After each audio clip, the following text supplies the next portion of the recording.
لاعبنا عمر حمدان. اسماعيل مطر كابتن منتخبنا. هذا مطر الآن بسعادة كبيرة. علي خصيف بلحظات تاريخية بليلة لا تنسى. عمر بأوبريت النهائي فعلوها، سووها الأبطال، خلصوها الرجال، جابوها من المنامة. ارفع راسك يا اسماعيل، حتى لو راح جيلك انت جيل الحالك. هذا المطر اللي لما ينزل احنا نصعد، لما ينزل منتخبنا يصعد. مطر شارك في صناعة الهدف والفرحة. علي خصيف تصدى بكل قوة للكثير من الكرات. صنكور خميس اسماعيل الان يتسلمون الميداليات الذهبية. وعمر عبد الرحمن نجم البطولة، نجم خليجي 21، انسرق كل الانظار والاضواء والمانشيتات، انسرق الهتافات والكتابات والحناجر من وضع بصمته في الختام في المباراة النهائية.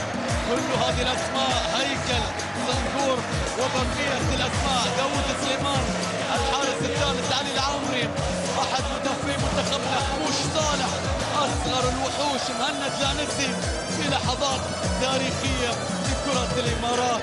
عيش يا بلادي،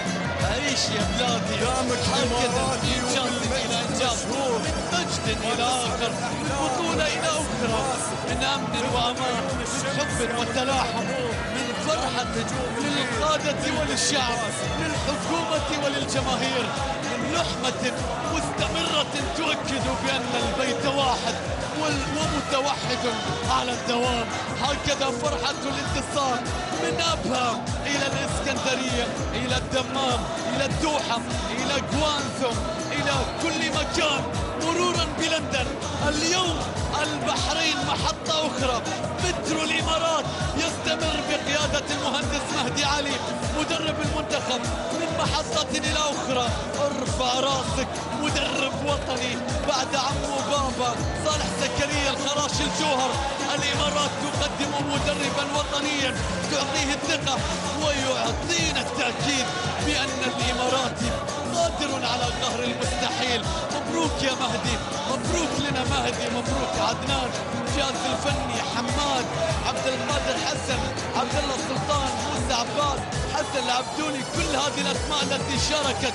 مبروك لاتحاد كرة القدم. ليلة لا تكفي فيها الكلمات، لا تكفي فيها القواميس، لا تكفي فيها القصائد، لا تكفي فيها اللقطات. ليلة ستبقى في الأذهان محيينا، ستبقى في التاريخ محيينا. بانتظار أن نرفع الكاس، بانتظار اللقطة التاريخية يلي لعبتوا كل ابوكم على الكاس ما يبغي سوى دار زايد. الآن نقبل ونشاهد بقية الجهاز الفني المتواجدين مع بعثة منتخب الإمارات. رسموا أجمل لوحة، أجمل صورة، أجمل متعة، أجمل كورة. شاهدنا النساء، الأطفال، الصغار، الكبار، المسؤولين، رجال الأعمال، فنانين، المثقفين، الشعراء، كلهم تواجدوا، كلهم حضروا، كلهم ارتدوا هذا الشعار، كلهم الآن ينتظرون رفع بطولة كأس الخليج، رفع بطولة كأس الخليج. يلا يا مطر، يلا يا سمعة، قول الإمارات بطلت للخليج للمرة الثانية. اسماعيل يطلب من عمر بأن يأتي بجانبه من مهدي من خصيف، لا يريد بأن ينفرد بهذه اللقطة.